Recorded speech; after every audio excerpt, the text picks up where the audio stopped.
Hello, everyone. Today, we're going to explore Sigmund Freud's psyche theory, which explains the structure of human personality. Freud's ideas help us understand why we sometimes act on impulses, why we feel guilt, and how our inner decision-making works. By learning about the id, ego, and superego, we can see how different parts of our mind influence our behavior every day.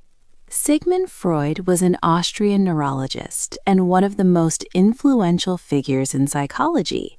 He is known for developing psychoanalysis and for being both controversial and revolutionary in his ideas. Born in 1856 and living until 1939, Freud explored the depths of the human mind, proposing that much of our behavior is influenced by unconscious forces that we may not even realize. To understand Freud's theory, we can use the iceberg model. At the top, above the water, we have the conscious mind. This includes all the thoughts and feelings we are aware of. Just below the surface lies the preconscious, which consists of things we can easily retrieve from memory, things we once knew but may have forgotten. The largest part, deep under the water, is the unconscious. This contains our hidden desires, primitive wishes, and impulses that are often repressed. According to Freud, these unconscious forces govern much of our behavior, and psychoanalysis aims to bring these hidden elements to awareness. Now, have you ever wondered why we sometimes act against our better judgment? Why do we do things we know we shouldn't, or sometimes avoid what we know we should do? Freud's psyche theory provides a framework to understand this inner conflict. Freud proposed that personality is made up of three main parts: the id, ego, and superego. Each plays a different role. The id represents our instincts and desires, the ego represents reality and decision-making, and the superego acts as our moral compass. To make it more relatable, imagine the id as a devil sitting on one shoulder, the superego as an angel on the other, and the ego as a person trying to balance both sides. Let's start with the id. The id is the source of our basic instincts and desires. It follows the pleasure principle, always seeking immediate gratification. It drives impulses like hunger, thirst, and sexual desire. For example, imagine you want to go to Rampeolus Pier in Sorsogon City for a food trip, even though you have homework and other responsibilities. The id says, "I want it now," without worrying about the consequences. Here's another situation. Cheating is wrong. I should be honest and answer on my own, even if it's hard. The id would ignore that moral consideration and focus only on the immediate pleasure or relief of taking the easy way. Essentially, the id is about what feels good right now, without considering rules, responsibilities, or consequences. Next is the ego. The ego acts as a mediator between the id and the superego. It follows the reality principle, deciding how and when to satisfy urges in a practical and socially acceptable way. For instance, with our Rampeolus Pier example, the ego says, "I want to go, but let's finish homework first, then we can enjoy the trip." The ego finds a solution that balances desire and responsibility.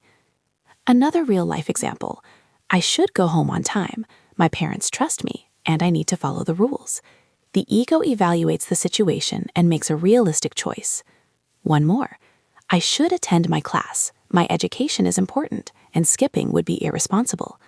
The ego negotiates between what we want and what we know is necessary, helping us make responsible decisions while still considering our impulses.